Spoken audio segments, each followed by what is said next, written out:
everyone, just wanted to do another video. This video today is going to be about having realistic expectations and why those are necessary. So for me, as all of y'all are aware, I am now transferring from, crossing over from figure to women's physique. So I haven't done that many shows. I've done 2 shows.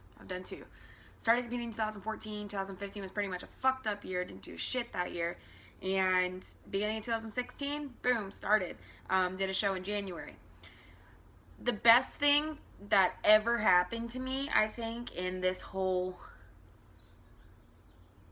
ordeal, this whole journey that I've had so far, was the placing I had at my first competition. I think that was the best thing that could have ever happened to me in this industry. And what do I mean by that? I got 6th out of 6 in my class. I was the very last girl out of my class. And granted, those girls ahead of me deserved it. They fucking deserved it, because I had no idea what I was doing. And that's how a lot of people start. A lot of people start with, having no clue what a diet actually consists of when you're training for a bodybuilding competition. They have no idea what the training consists of. They have no idea what the posing is. They kind of just wing it from what they see or what they hear, and that's what I did. Now, my training for that show was absolutely horrendous. Now, do I say it's horrendous like I didn't train? No, I trained every single day. Well, I mean, I had my rest day, but I trained hard, I worked hard, and I was building muscle. But I wasn't eating right. I wasn't doing cardio. I thought naturally I could just, get lean and lose the weight and lose the fat and lean up for the show. And I ended up starving myself for my peak week. I ended up eating really shitty food for my peak week. And by that, I mean, I was like cans of tuna. Like, that's how horrible it was. I didn't have the money for a coach. I didn't really know anybody that was into competing like that.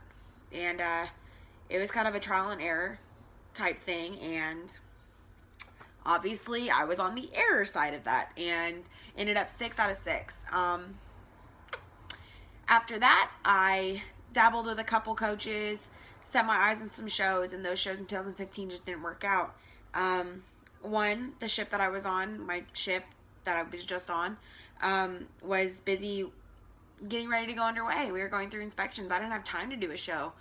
On top of that, I was pulled away from what I love, trying to be what I thought someone else needed, and ended up falling short. And that's okay, because now I'm married, and I'm happily married to the most amazing man who absolutely understands where I'm going, because he's going the same place. He wants the same things.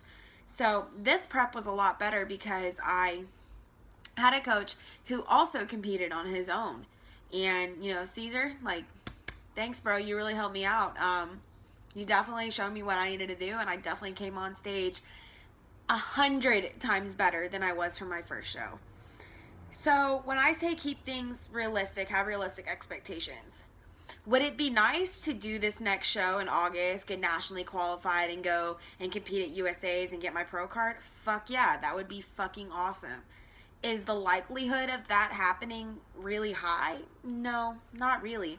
Granted, could I bust my ass and work every single day towards that to be able to go on stage and kill it? Fuck yeah, I can.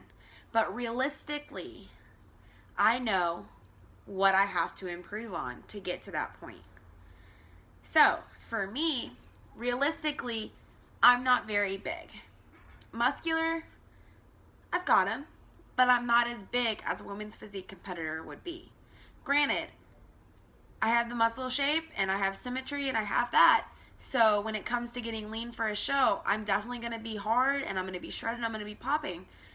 But I'm not going to have the size that a lot of people correlate to women's physique. I just don't have it yet. And that takes years to build. So I'm not surprised that I'm smaller. I knew that going from figure to physique. I was doing figure because I was smaller. Did I want to do physique from the get? Fuck yeah. Was I going to be able to? No.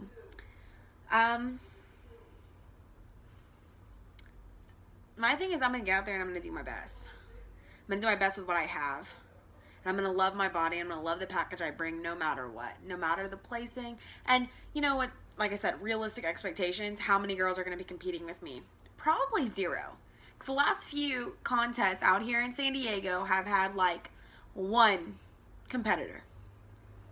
The Vegas shows usually have more. But San Diego, money's tight. You're trying to do a show. You're trying to compete. Trying to get your name out there and trying to win and get up to the top. You got to do what you got to do. I'm praying that I'm not the only one because I'd like to compete against someone to see like where I stand. You know, get a feel for it and see other people compete because it's just an awesome division. The routines, the girls, they all look fucking amazing. Am I probably going to be the only one? Yeah.